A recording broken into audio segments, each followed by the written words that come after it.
So there were 5 issues set out for determination by the Supreme Court, eventually leading to the dismissal of the petition by the bench as lacking merit. Let's bring you a recap of the case trial so far.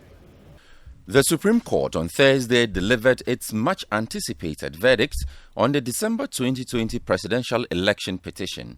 The NDC's John Dramani Mahama was in court contending the validity of the Electoral Commission's December 9, 2020 declaration of Nana Addo Dankwa Akufo-Addo as president.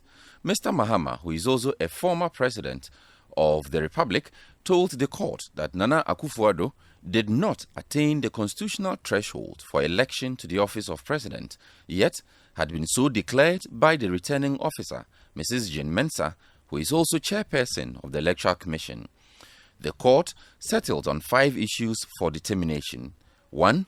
Whether or not the petition discloses any reasonable course of action.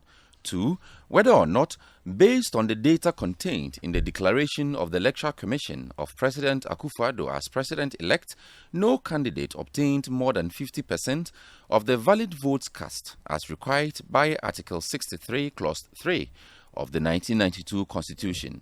3. Whether or not Nana Akufo-Addo still met the Article 63(3) of the 1992 Constitution threshold by the exclusion or inclusion of the Tachiman South constituency presidential election results. 4.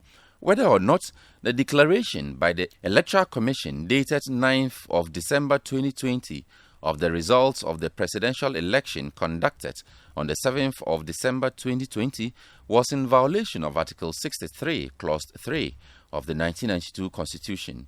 And 5.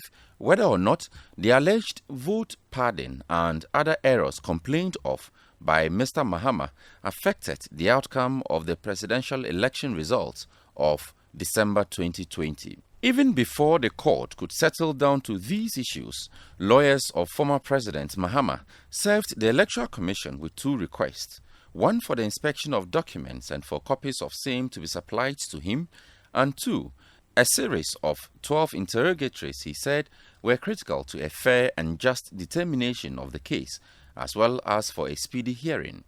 Failing to get the expected outcome from the Commission, Mr. Mahama's legal team went ahead to file applications with the court to seek to compel the Commission to respond. But these also failed. This election petition may well have recorded a significant number of applications, arguably the most the country may ever record in any election petition. By the time the parties filed their closing addresses, 13 applications had been filed in the life of the petition, 12 in the name of the former president, of which 1 was granted, 7 dismissed, and 4 were struck out as moot. 1 application also stood in the name of the Electoral Commission, as is permissible by the rules of court procedure. However, applications are a tool by which a party raises interlocutory concerns for the court's action during the pendency of a case. This tool Mr. Mahama's team explored to the fullest in this particular hearing. Significantly, also, of the 13 applications filed, 3 were applications for review of the court's rulings variously rendered. The first was a review application on the court's ruling against Mr. Mahama's quest to serve interrogatories on the Electoral Commission. The second review application sought to overturn the court's ruling on Mrs. Jean Mensah testifying as the returning officer in the election. And the third review application sought to overturn the court's earlier dismissal of Mr. Mahama's application to reopen his case to enable him subpoena the returning officer to testify. The verdict of the ordinary bench in all these instances was unanimously against former President Mahama. Also, in all the instances, the 7-member ordinary bench was enhanced with 2 additional judges.